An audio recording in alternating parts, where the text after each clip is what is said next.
Dear friends, स्वागत है आपका लेटेस्ट प्रोग्रामिंग बाय ड्राइड स्कूल के इस नए चैप्टर में।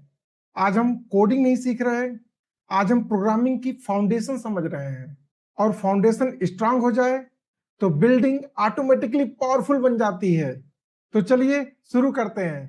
प्रोग्रामिंग सिर्फ कोड लिखना नहीं है, प्रोग्रामिंग एक लॉजिकल सिस्टम है और इस सिस्टम के सिर्फ 3 बिल्डिंग ब्लॉक्स हैं। पहला है सिक्वेंशियल। इसका मतलब क्या है? सिंपल इंस्ट्रक्शन 1, फिर इंस्ट्रक्शन 2, फिर से instruction 3, step by step execution. बिल्कुल वैसे ही जैसे आप सुबह उठते हो, रेडी होते हो और ऑफिस जाते हो। दूसरा है सिलेक्शन। यहाँ प्रोग्राम डिसीजन लेता है, इफ और एल्स स्टेटमेंट यूज करके डिसाइड करता है कौन सा कोड रन होता है। रियल लाइफ में भी हम यही करते हैं। अगर बारिश हो तो अम्ब्रेला लेते हैं, एल्स नॉर्मल निकल जाते हैं। अब तीसरा है आइट्रेशन, मतलब रिपीटिशन। सेम कोड को बार बार रन करना यूजिंग लूप्स। अगर आपको 1 से 100 प्रिंट करना हो तो आप 100 टाइम प्रिंट स्टेटमेंट नहीं लिखोगे। लूपिंग जो है, लूप आपका काम आसान कर देगा। अब ध्यान से सुनिए, ये 3 कंस्ट्रक्ट्स सीक्वेंशियल, सिलेक्शन, इटरेशन इतने पावरफुल हैं कि किसी भी कंप्यूटेशनल प्रॉब्लम्स को सॉल्व कर सकते हैं। आप फ्यूचर में जो भी ऐप बनाएंगे, जो भी सॉफ्टवेयर डेवलप करेंगे, सब कुछ इन्हीं कंसेप्ट के कॉम्बिनेशन पर बनेगा। इसलिए कॉम्प्लेक्स टॉपिक पर जंप करने से पहले इन फंडामेंटल्स को डीपली समझना जरूरी है। आज का चैप्टर आपकी प्रोग्रामिंग जर्नी की स्ट्रॉन्ग फाउंडेशन है। डियर फ्रेंड्स, अब हम प्रोग्रामिंग के कोर कंसेप्ट को समझते हैं। ये वही कंसेप्ट है जो हर पावरफुल डेवलपर्स की फाउंडेशन बनाते हैं। सबसे पहले बात करते हैं सिंटेक्स एंड कैरेक्टर सेट की। हर प्रोग्रामिंग लैंग्वेज के अपने रूल्स होते हैं और इन रूल्स को हम कहते हैं सिंटेक्स। अगर सिंटेक्स सही है तो प्रोग्राम स्मूथ रन करेगा और सिंटेक्स बनता है लैंग्वेज के कैरेक्टर सेट से, यानी कौन से लेटर्स, नंबर्स और सिंबल्स अलाउड हैं। बिल्कुल वैसे ही जैसे ग्रामर लैंग्वेज को स्ट्रक्चर देती है, वैसे ही सिंटेक्स प्रोग्रामिंग लैंग्वेज को स्ट्रक्चर देता है। फ्रेंड्स, अब आते हैं स्यूडो कोड पर। स्यूडो कोड एक प्लेन इंग्लिश और कीवर्ड्स का मिक्स होता है। If, then else, while, for, read, write. इससे लॉजिक क्रिस्टल क्लियर हो जाता है। सिंटेक्स की टेंशन जीरो, फोकस सिर्फ लॉजिक पर। अब सबसे पावरफुल पार्ट, प्रोग्रामिंग की 3 फंडामेंटल कंट्रोल स्ट्रक्चर जो हम बार बार डिस्कस कर रहे हैं आप लोगों से। जी हाँ friends, sequential statement execute one after another, selection condition के बेसिक पर decision, and third iteration loop लगाकर रिपीट करना। डियर फ्रेंड्स, हर एल्गोरिथम, हर ऐप, यहां तक कि हर सॉफ्टवेयर इन्हीं 3 स्ट्रक्चर का कॉम्बिनेशन है। आप फ्यूचर में जो भी प्रोग्राम्स लिखेंगे, इन्हीं 3 अप्रोचेस को स्मार्ट तरीके से कंबाइन करेंगे। जब आपका फाउंडेशन स्ट्रांग होगा फ्रेंड्स, तभी आप एक पावरफुल डेवलपर बन पाएंगे। अब एक सवाल आपके लिए, अगर आपको एक सिंपल लॉगिन सिस्टम बनाना है तो सीक्वेंशियल, सिलेक्शन और इटरेशन में कौन से स्ट्रक्चर आप यूज करोगे? सोचिए और कमेंट कीजिएगा और अपनी लॉजिकल थिंकिंग को ग्रो करिए। डियर फ्रेंड्स, अब हम डीपली समझते हैं सीक्वेंशियल कंस्ट्रक्ट को। सीक्वेंशियल मतलब प्रोग्राम बिल्कुल डिसिप्लिन तरीके से चलता है, टॉप से स्टार्ट होता है, स्टेप बाय स्टेप नीचे आता है, फिर शॉर्टकट नहीं, कोई जंप नहीं। फ्लो कुछ ऐसा होता है जैसा कि आप स्क्रीन पे देख सकते हैं। Entry point, then S1, then S2, then S3, then S4, then exit point. ये टॉप टू बॉटम इस सीक्वेंस में चलता है। बिल्कुल ऐसे ही 1 बाय 1 करके सारे एग्जीक्यूट होंगे और फाइनली एग्जिट। इस प्रोग्राम में अब बात कर लेते हैं 3 इंपॉर्टेंट स्टेटमेंट टाइप्स की। सबसे पहला इंपॉर्टेंट है इनपुट टाइप। आपके प्रोग्राम्स को डेटा चाहिए होता है। डेटा कहां से आएगा? यूजर से। इसके लिए हम यूज करते हैं read statement, read A B C. इसका मतलब सिंपल है फ्रेंड्स, यूजर जो वैल्यू देगा वो वेरिएबल्स ए बी सी में स्टोर हो जाएंगी। Simple, clear, powerful. अब बात करते हैं नेक्स्ट स्टेटमेंट की, दैट इज असाइनमेंट स्टेटमेंट। ये प्रोग्रामिंग का हार्ट होता है। यहां हम वेरिएबल्स में वैल्यू स्टोर करते हैं या कैलकुलेशन करते हैं। जैसे आप देख सकते हैं, a इक्वल टू बी, इसका मतलब b की जो वैल्यू है वो a में कॉपी होगी। c इक्वल टू 10, इसका मतलब c में 10 वैल्यू असाइंड हो गई। i equal to i plus 1, i की जो वैल्यू है वो इंक्रीमेंट हो गई प्लस 1 से, जो भी पुरानी i की वैल्यू रही होगी उसमें प्लस 1 इंक्रीमेंट हो गया और नेक्स्ट i की वैल्यू चेंज होके इंक्रीमेंटल वैल्यू हो गई। z equal to x plus Y, X और वाई का जो कैलकुलेशन है, जो एडिशन वैल्यू होगी वो दोनों वैल्यू असाइंड होगी जेड में। एक इंपॉर्टेंट रूल याद रखिए फ्रेंड्स, राइट साइड पहले इवेल्युएट होता है, फिर रिजल्ट लेफ्ट साइड में स्टोर होता है। अगर ये कंसेप्ट क्लियर हो गया फ्रेंड्स तो आपकी प्रोग्रामिंग स्मूथ हो जाएगी। Finally output statement. अब जो प्रोसेस किया है उसे यूज या शो भी तो करना है, इसी के लिए यूज करते हैं राइट। याद रखिएगा, रीड मतलब इनपुट लेना होता है, राइट मतलब प्रिंट कराना, मतलब आपको यूजर्स को रिप्रेजेंट करना। ये दो टर्म्स काफी यूज होते हैं प्रोग्रामिंग में, रीड एंड राइट। रीड मतलब आप इनपुट ले रहे हो यूजर से, राइट मतलब आप प्रिंट कर रहे हो, यूजर को रिप्रेजेंट कर रहे हो। यहाँ पे राइट एबीसी का मतलब है यूजर्स को ए की वैल्यू, बी की वैल्यू और जो सी की वैल्यू है वो आप रिप्रेजेंट कर रहे हो। अब स्ट्रक्चर क्लियर है? चलिए एक बार फिर से रिपीट करते हैं। सबसे पहले इनपुट होगा, उसके बाद कुछ प्रोसेस होंगे और प्रोसेस के बाद फाइनली आउटपुट बनेगा। यही है एग्जैक्टली बेसिक प्रोग्राम का स्ट्रक्चर। डियर फ्रेंड्स, अगर आप सीक्वेंशियल कंस्ट्रक्ट क्लियर समझ गए तो प्रोग्रामिंग का फाउंडेशन सॉलिड हो गया। सो डियर फ्रेंड्स, अब बात करते हैं सेकंड कंस्ट्रक्टर की, जिसे आप सिलेक्शन कंस्ट्रक्ट बोलते हो, that is also called conditional construct. Selection construct या conditional construct allow programs to make decision based on true or false condition. So conditional construct में प्रोग्राम सोचता है, डिसीजन लेता है, ट्रू या फॉल्स के बेसिस पर एक्शन डिसाइड करता है। आपके प्रोग्रामिंग में इंटेलिजेंस यहीं से स्टार्ट होता है। अब समझते हैं इसके 5 मेन टाइप्स। इफ देन, इसका मतलब क्या होता है? सबसे पहले बेसिक फ्रॉम, अगर कंडीशन ट्रू है तो कोड एग्जीक्यूट होगा। सिंपल डिसीजन है, अगर कंडीशन ट्रू होगा तो ही कोड एग्जीक्यूट होगा। सिर्फ और सिर्फ एक ही इसमें ब्लॉक होगा, अगर कंडीशन ट्रू है तो वो ब्लॉक एग्जीक्यूट होगा, इफ देन स्टेटमेंट। इसके बाद आता है इफ देन एल्स। इसका मतलब होता है फ्रेंड्स कि सबसे पहले कंडीशन ट्रू होगी तो उस ब्लॉक में एग्जीक्यूट होगा, अगर नहीं हुई तो एल्स ब्लॉक भी होगा आपका, वो कंडीशन वहां पे चला जाएगा। अगर ये ट्रू हुआ तो इसमें, अदरवाइज एल्स ब्लॉक में चला जाएगा। क्लियर? उसके बाद होता है इफ देन एल्स इफ। इसका मतलब होता है सबसे पहले कंडीशन अगर ट्रू हुई तो एक ब्लॉक होगा, अगर कंडीशन फॉल्स हो गई तो फिर से उस ब्लॉक में एग्जीक्यूट होगा, लेकिन उसमें भी एक कंडीशन पूछ लेगा। ठीक है, अगर आप पहले कंडीशन में ट्रू नहीं थे, मे बी इस कंडीशन में ट्रू हो गए, अगर इसमें ट्रू हुआ तो ही इसमें एग्जीक्यूट करेगा। अगर इफ ट्रू नहीं है तो एल्स में जाएगा और एल्स में भी इफ कंडीशन लग जाएगा, यहां पे ट्रू फॉल्स का कंडीशन पूछ लेगा।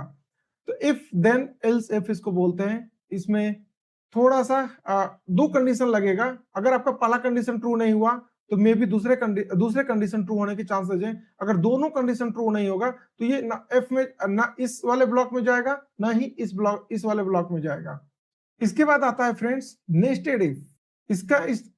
यह एक सिंपल है, इसमें आपको इफ के अंदर इफ यूज करना है। जैसे अगर आपका पहला कंडीशन ट्रू हुआ तो उस ब्लॉक में एक और आप कंडीशन लगा दिए, अगर ये ट्रू हो गया तो फिर से आप उस ब्लॉक में एक और इफ लगा दिए, अगर तीनों कंडीशन ट्रू हुआ तो जाके आपका ये स्टेटमेंट एग्जीक्यूट होगा। ऐसे ही आप कितने सारे भी इफ कंडीशन ऐड कर सकते हैं, डिपेंड्स अपॉन रिक्वायरमेंट। तो ये एक नेस्टेड इफ हो रहा है कि अगर ये ट्रू होगा तभी इसमें आएगा तो फिर से एक इफ कंडीशन हुआ, अगर ये ट्रू हुआ तो फिर से नया इफ कंडीशन में जाएगा, और वो सारा कंडीशन अगर ट्रू होगा तो जाके ये सारा आपका ब्लॉक स्टेटमेंट एग्जीक्यूट होगा। तो इसे हम नेस्टेड इफ बोलते हैं, इफ के अंदर इफ के अंदर इफ। तो अगर एक से ज्यादा अगर इफ कंडीशंस एक के अंदर आती जाएंगी तो उसे नेस्टेड बोला जाता है, और ये वही नेस्टेड इफ है। ठीक है, नेस्टेड इफ जो है फ्रेंड्स थोड़ा सा एडवांस टॉपिक है, इफ के अंदर आपको दूसरा इफ रखना है। अब बात कर लेते हैं स्विच केस की। जब मल्टीपल स्पेसिफिक वैल्यू हैंडल करनी हो फ्रेंड्स, तब स्विच केस क्लियर और रीडेबल सोल्यूशन देता है। जैसे एक एग्जांपल ले लेते हैं, सपोज आपके कोई मंथ आप चूज कर रहे हो कि जब मंथ फेब या जब मंथ मार्च आएगा तो ये कंडीशन होगा, तो वहां पे आप स्विच में लिखोगे मंथ, उसके बाद आप क्या करते हो, मंथ 1, मंथ 2, मंथ 1 का ये ब्लॉक होगा, मंथ 2 का ये ब्लॉक होगा, वैसे ही मंथ 3 का ये ब्लॉक होगा, सेम वैसे ही मंथ 4 का ये ब्लॉक होगा। ऐसे ही आप एक एक करके 12 मंथ आप लिख लेते हो। जब आपके 12 मंथ क्लियर हो चुके हैं, इसका मतलब आप सिर्फ कंडीशन ये डालोगे कि अगर आपका मंथ नंबर 3 दैट मीन्स अगर मार्च से मैच होगा तो ये ब्लॉक एग्जीक्यूट होगा। अगर आप मंथ में यहाँ पे कुछ भी पास कर रहे हो, जैसे सपोज 6 पास कर रहे हो, तो जो यहाँ पे 6 वाला मंथ होगा वो ब्लॉक एग्जीक्यूट होगा। सेम सिमिलरली आपके वो कंडीशन स्पेसिफिक उसी ब्लॉक को एग्जीक्यूट करेगा जो मैच होगा। तो यहाँ पे इसीलिए बोला गया है कि जब मल्टीपल स्पेसिफिक वैल्यू हैंडल करनी हो तो वहां पे स्विच यूज करते हैं। जैसे भी आप जानते हैं कि बोर्ड में स्विच होता है, मल्टीपल स्विचेज होते हैं, जिसको लाइट्स को ऑन करना है तो लाइट वाले स्विच पे जाके आप डायरेक्टली क्लिक करते हैं। तो वैसे जिस मंथ में एंटर करना है उस वाले मंथ को आप पास करेंगे और वो मंथ का ब्लॉक एग्जीक्यूट हो जाएगा। क्लियर है, सिंपल है। सो फ्रेंड्स, हर सिचुएशन के लिए अलग सिलेक्शन स्ट्रक्चर चूज किया जाता है। आपको डिसाइड करना है कितनी कंडीशंस होंगी, कितने पॉसिबल पाथ हो सकते हैं और उनके बेसिस पर ही कंस्ट्रक्ट चूज करना है। ठीक है फ्रेंड्स, अब हम समझते हैं प्रोग्रामिंग के दो सबसे important decision structure, if then और इफ देन एल्स।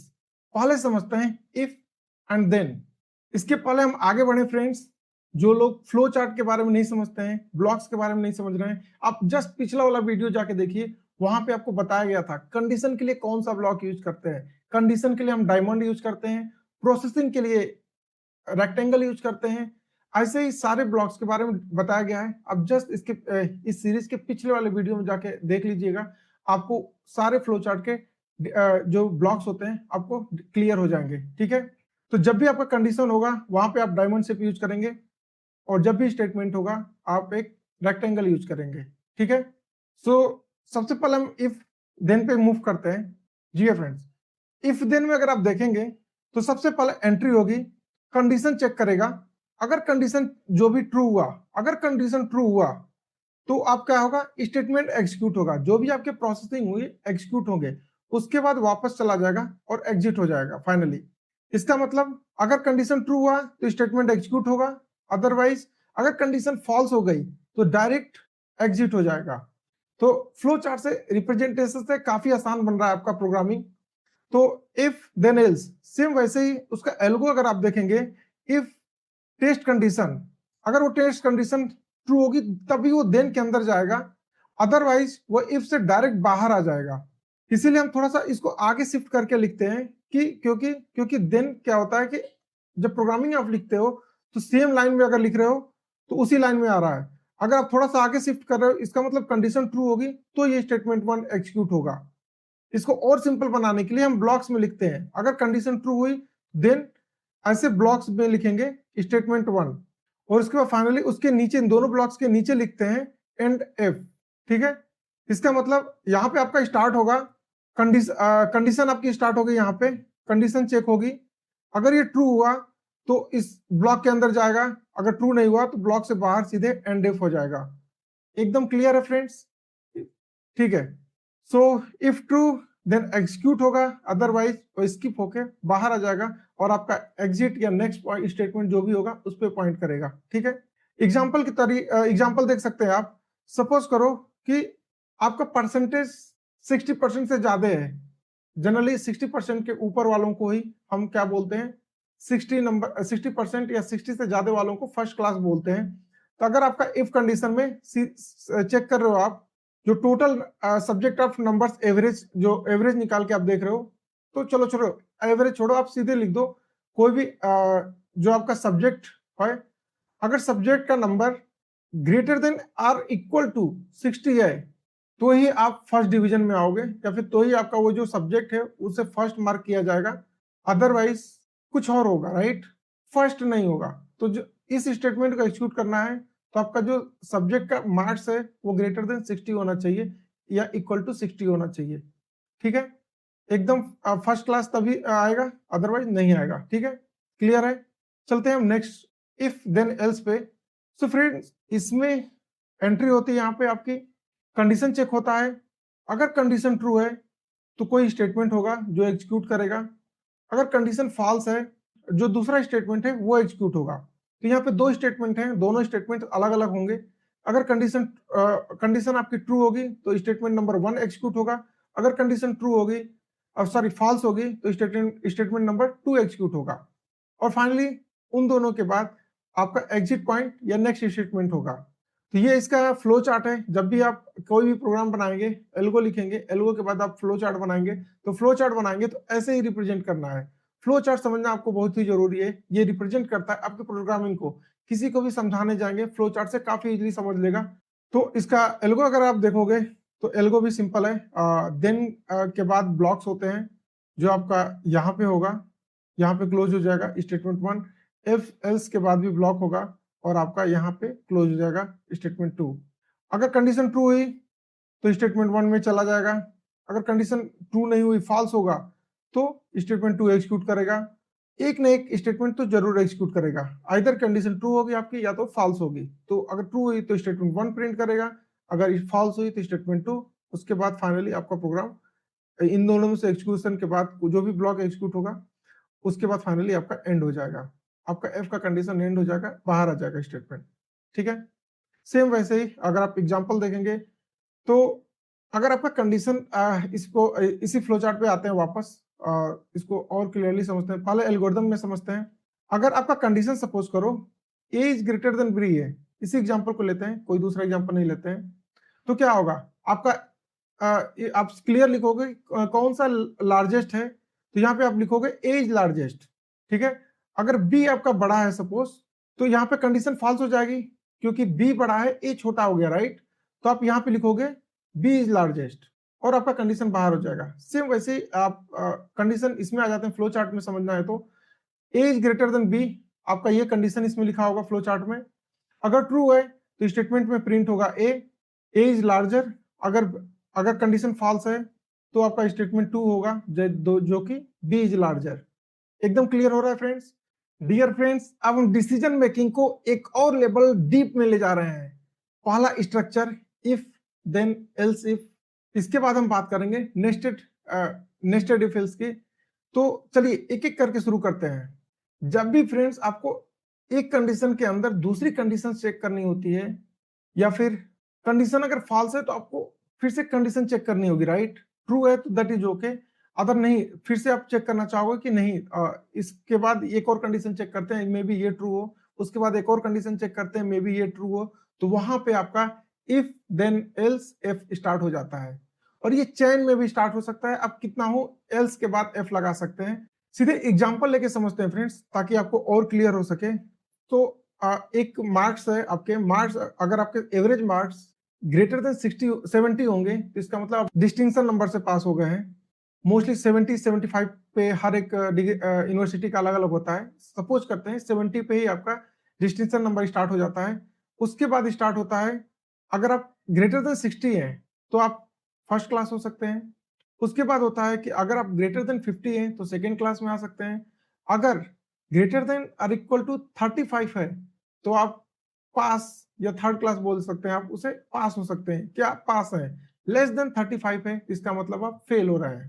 तो उस टाइप के आपको प्रोग्राम्स बनाने हैं और उसके फ्लो चार्ट बनाने हैं। तो इसको इसी एग्जांपल को लेते हैं फ्रेंड्स हम लोग एक एक करके। तो सबसे पहले सीधे चलते हैं, एग्जांपल से ही लिखना शुरू करते हैं। आप बताना कि यहाँ पे क्या स्टेटमेंट लिखा जाएगा। और चलिए तो शुरू करते हैं।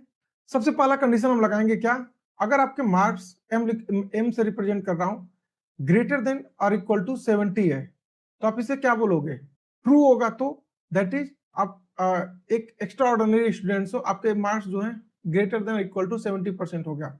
अगर ये फॉल्स है तो इसका मतलब ग्रेटर देन 70 नहीं है, इसका मतलब आप फर्स्ट भी हो सकते हो, आप सेकंड भी हो सकते हो, थर्ड भी हो सकते हो या फिर फेल भी हो सकते हो। तो अगर आपका मार्क्स यहाँ पे फिर से चेक किया जाएगा तो 70 नहीं है तो आपका मार्क्स क्या होगा, ग्रेटर देन 60 तो नहीं ना है इस कंडीशन में। अगर कंडीशन ट्रू हो गया तो इसका मतलब आप फर्स्ट डिवीजन हो, कंग्रेचुलेशन, आपका मार्क्स फर्स्ट डिवीजन में आएगा और स्टेटमेंट 2 फर्स्ट डिवीजन प्रिंट हो जाएगा या फिर आप आउटपुट में आ जाएगा। अगर कंडीशन वो भी फॉल्स हो गई तो इसका मतलब ना ही आप डिस्ट्रिक्शन में है ना ही आप फर्स्ट डिवीजन है, इसका मतलब आइदर आप सेकेंड डिवीजन हो सकते हैं या फिर थर्ड डिवीजन जिसे आप पास बोलते हैं या फिर फेल हो सकते हैं। तो वहां पे अब क्या करना होगा, फिर से कंडीशन चेक करना होगा कि कहीं आपका marks greater than equal to 50% तो नहीं ना है। तो कांग्रेचुलेशंस, आप सेकेंड डिवीजन पास हो चुके हैं। तो आप एटलीस्ट ऐसे मूव कर रहे हैं। वैसे ही आप कंडीशन एक और लगा सकते हैं कि आपके marks greater than equal to 35, क्योंकि अगर फॉल्स होगा इसका मतलब कि वापस कंडीशन में आएगा। इसको ऐसे ओवल शेप में नहीं करते हैं, इसको रिप्रेजेंट हम करते हैं, इसको रिप्रेजेंट करते हैं हम हमेशा डायमंड में, याद रखिएगा। इसको डायमंड शेप में ही रिप्रेजेंट करेंगे। तो अगर ये ट्रू होगा 35 होगा यहाँ पे। अगर ये ट्रू होगा फ्रेंड्स तो क्या होगा, आप पास हैं। अगर ये फॉल्स होगा तो इसका मतलब आप फेल हैं। तो ये रेक्टेंगल में बनेगा और उसके बाद आपका जो भी स्टेटमेंट है वापस चला जाएगा और फाइनली वो एग्जिट हो जाएगा। तो ऐसे आपके इफ देन एल्स इफ लगते रहेंगे ऐसे। अगर आप फ्लो चार्ट बना ले रहे हो तो आप किसी भी प्रोग्रामिंग में कभी भी जाके पक्के से प्रोग्रामिंग लैंग्वेज लिख सकते हो। फ्लो चार्ट एल्गोरिदम बहुत ही सिंपल है, इसको आप समझना बहुत जरूरी है, ठीक है। अब बात कर लेते हैं नेस्टेड इफ की। इसमें क्या होता है कि अगर आपका कोई कंडीशन है, अगर ट्रू हो गया तो देयर इज अनदर चांस कि ये भी ट्रू है कि नहीं, वो भी चेक करना होगा। तो वहां पे आता है नेस्टेड इफ। जैसे एक एग्जांपल लिया गया है, काफी अच्छा एग्जांपल है ये, काफी प्रोग्रामिंग में पूछा भी जाता है जो बेसिक लेवल पे। और मोस्टली इसको आप लोग इफ और वो बोल भी दिया जाता है कि आप सिर्फ और सिर्फ एफ एल्स में सॉल्व करोगे। तो ये नेस्टेड इफ का यहाँ पे यूज होता है। जैसे थ्री आपको सॉल्व करना है कि तीन वेरिएबल्स हैं ए बी सी, कौन सा लार्ज है ये आपको फाइंड आउट करना है। तो नेस्टेड इफ से ये काफी आसानी से हो जाता है। यहाँ पे आप क्या करते हो, सिंपल, सबसे पहले एग्जांपल पे ही आ जाते हैं। A is greater than B check करते हैं। अगर आप A is greater than B check करोगे तो इसका मतलब आइदर ए बड़ा होगा या तो बी बड़ा होगा। तो अगर बी बड़ा, अगर सपोज करिए कि अगर ये कंडीशन ट्रू होगा तो इसका मतलब ए बड़ा होगा, क्योंकि कंडीशन ही था ए इज ग्रेटर देन बी। अगर ये कंडीशन ट्रू हो गया फ्रेंड्स तो इसका मतलब अब आप चेक करोगे ए सी से कंपेयर करोगे। अगर इनमें से यहाँ पे भी अगर ट्रू हो गया कंडीशन तो इसका मतलब ए बी से भी बड़ा था और ए सी से भी बड़ा था। तो इसका मतलब ए सबसे लार्जेस्ट नंबर है। आपको आसानी से फाइंड आउट हो गया। फिर वापस आ जाते हैं कि अगर सपोज करो, एग्जांपल ले लेते हैं, सपोज करिए, तब आपको और आसानी होगा। ए इक्वल टू सपोज करिए 15, बी इक्वल टू सपोज करिए 10 और सी इक्वल टू सपोज करिए 5। नंबर हम चेंज करते रहेंगे ताकि आपको समझ में आए। तो पहला कंडीशन में है के is greater than B, 15 is greater than 10, correct. आप आगे वहां पे यस हो गया। A is greater than C, 15 is greater than 5, C की वैल्यू 5 है, दैट इज आल्सो करेक्ट। इसका मतलब आप सक्सेसफुली ए प्रिंट कर दिए, यहाँ पे 15 प्रिंट हो जाएगा। सपोज करो आप कंडीशन चेंज कर रहे हो, बी की वैल्यू 20 है सपोज करो, ठीक है। अगर बी की वैल्यू 20 है तो यहाँ पे कंडीशन फॉल्स हो जाएगा, 15 इज नॉट ग्रेटर देन 20, इसका मतलब फॉल्स होगा। यहाँ पे कंडीशन आप चेक कर रहे हो कि 15 ग्रेटर देन होना चाहिए जबकि फॉल्स हो गया, इसका मतलब नो में चला गया, राइट। नो में गया तो इसका मतलब यहाँ पे फिर से चेक करेगा बी इज ग्रेटर देन सी, 20 आपका सी से बड़ा हो गया, राइट, क्लियर है। 20 अगर सी से बड़ा हो गया तो ये कंडीशन ट्रू हो गई, और कंडीशन ट्रू हो गई तो यहाँ पे राइट बी हो जाएगा, यहाँ पे 20 प्रिंट हो जाएगा, क्लियर है। ये सपोज करो इसको भी हम चेंज करते हैं, इसको हम 35 बना देते हैं, सी की वैल्यू को 35 बनाते हैं और ए भी वही रहने देते हैं ताकि आपको कंफ्यूजन ना हो। और एक बार और चेंज करेंगे ए की वैल्यू को, सबसे पहले यही चेक कर लेते हैं। अगर ए की वैल्यू 15 है तो ये कंडीशन में आएगा सबसे पहले ऊपर, और यहाँ पे ए की वैल्यू फॉल्स हो, 15 is not greater than 20, false होगा तो यहाँ आ जाएगा इस वाले स्टेटमेंट में। यहाँ पे चेक करेगा B is greater than C, condition false हो जाएगी, क्यों, क्योंकि बी की वैल्यू 20 है, सी की वैल्यू 35 है। तो 35 बड़ा है, बी बड़ा नहीं है, फॉल्स हो गया, नो हो गया। नो का मतलब है कि कंडीशन सी, नो का मतलब यहाँ आएगा और यहाँ पे आएगा राइट सी, मतलब 35 आपका प्रिंट हो जाएगा। एकदम क्लियर हो रहा है फ्रेंड्स, ठीक है। अगर एक और कंडीशन लेते हैं, अगर मैं ए की वैल्यू को 40 नॉट 45 इसको 25 बनाता हूं ताकि आपको सी ही प्रिंट करवाने हैं, तो 25 बनाता हूं। यहाँ पे ए की वैल्यू 25 है, बी की वैल्यू 20 है। इस कंडीशन में अगर वापस आएंगे तो A is greater than B, that is correct, true हो गया। तो वापस जब ट्रू होगा तो इधर आ जाएगा, इधर आया, ए इज ग्रेटर देन सी।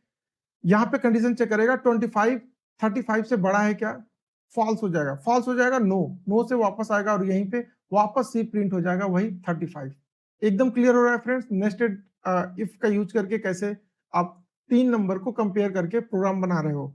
अगर ये आपका फाउंडेशन क्लियर हो गया फ्रेंड्स, तो आप डिसीजन मेकिंग आप अपने प्रोग्राम्स में आसानी से ले लोगे। आपने क्या क्या समझा अभी तक? आप सिक्वेंशियल समझ गए हो, आप पूरा इफ एल्स कंडीशनल कंस्ट्रक्ट पूरा समझ गए हो, आप इफ लगा ले रहे हो, एफ एल्स यूज कर पा रहे हो, आप if then else if use कर पा रहे हो और नेस्टेड इफ आसानी से यूज कर पा रहे हो। सो फ्रेंड्स बस एक बात याद रखिएगा, टू मेनी लेवल्स कोड को कॉम्प्लेक्स बना सकते हैं, इसलिए स्ट्रक्चर क्लियर रखिएगा। सो फ्रेंड्स आप जितना स्ट्रक्चर्ड सोचेंगे उतना ही पावरफुल लॉजिक डेवलप होगा आपका। तो चलिए एक क्वेश्चन पूछता हूं आप लोगों से, इसका जवाब जरूर दीजिएगा, चाहे फ्लो चार्ट में बना के उस आप अटैच करिएगा कि अगर एक एडमिशन सिस्टम बनाना हो आपको, तो पहले आप कैसे एलिजिबिलिटी चेक करेंगे, फिर आप डॉक्यूमेंटेशन वेरीफाई कैसे करेंगे, फिर आप फी पेमेंट स्ट्रक्चर कैसे आप स्टेटस लिखेंगे, और क्या नेस्टेड इफ यूज रहेगा और क्यों, ये आप बताइएगा, या फिर आप एक डायग्राम बना के मुझे आप बताइएगा। उस डायग्राम में फिर से मैं रिपीट कर दे रहा हूं, सबसे पहले एलिजिबिलिटी चेक करना है, उसके बाद डॉक्यूमेंटेशन वेरिफिकेशन में जाएगा प्रोसेस, उसके बाद आपकी पेमेंट फीस स्ट्रक्चर स्टेटस में जाएगा, उसके बाद आपका सिलेक्शन होगा या नहीं होगा। यह एक एडमिशन सिस्टम बनाना है आपको, ठीक है डियर फ्रेंड्स। अब आते हैं पावरफुल और क्लीन स्ट्रक्चर पर। स्विच केसेस कब यूज होता है यार? जब हम एक ही एक्सप्रेशन को मल्टीपल फिक्स्ड वैल्यू से कंपेयर करना हो। सबसे पहले एक्सप्रेशन इवेलुएट होता है सिर्फ एक बार, फिर जो है प्रोग्राम उसे कंपेयर करता है हर एक केस के साथ, और जैसे ही मैच होगा फ्रेंड्स, सिर्फ वही ब्लॉक एग्जीक्यूट होगा, वही ब्लॉक प्रिंट होगा। तो अगर आप देखेंगे लेवल 1 मैच हुआ तो S1 प्रिंट होगा, लेवल 2 प्रिंट मैच हुआ तो S2 प्रिंट होगा। वैसे जो भी मैच होगा, जो भी एक्सप्रेशन आप पास कर रहे हो, सपोज करो आपने ना ही लेवल 1 लेवल 2 ना ही लेवल 3 पास किया, आप कुछ इनके अलावा अगर आपने पास किया तो वो कहां चला जाएगा? डिफॉल्ट स्टेटमेंट में। तो हमेशा स्विच के साथ एक डिफॉल्ट स्टेटमेंट रखते हैं, ताकि अगर इनमें से कंडीशन में अगर ट्रू नहीं है, अलाउ नहीं है, तो वो डिफॉल्ट में जाके वो जो डिफॉल्ट वाला स्टेटमेंट है वो एग्जीक्यूट होगा। क्लियर है? ये बिल्कुल nested if then else if जैसा ही काम करता है, लेकिन कोड ज्यादा स्ट्रक्चर्ड और रिलायबल दिखता है। चलिए एक एग्जांपल में देख लेते हैं। चलिए इसी एग्जांपल को अच्छे से समझते हैं। मान लीजिए हम डे ऑफ वीक चेक कर रहे हैं। अगर केस 1 से 5 तो मंडे से फ्राइडे वीकडेज होगा। अगर केस 6 या 7 हो तो सैटरडे या संडे वीकेंड हो सकता है। अगर इनमें से कोई नंबर मैच नहीं करेगा तो दैट इज इनवैलिड नंबर, उसे आप रॉन्ग डे भी प्रिंट करा सकते हो, जो डिफॉल्ट मैसेज होगा। ठीक है, एकदम सिंपल, क्लियर एंड ऑर्गेनाइज्ड।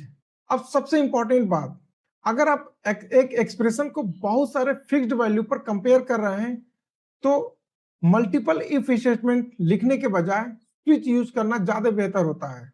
आपका कोड क्लीन दिखेगा, मेंटेन करना और भी आसान हो जाएगा, और एग्जीक्यूशन भी एफिशिएंट रहेगा।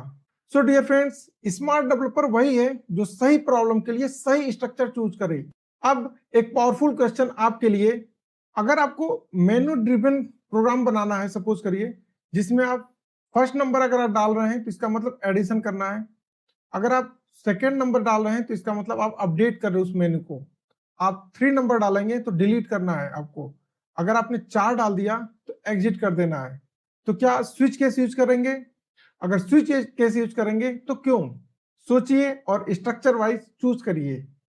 सो फ्रेंड्स, हमने 2 कंस्ट्रक्ट्स को आज कवर कर लिया, सिक्वेंशियल एंड कंडीशनल।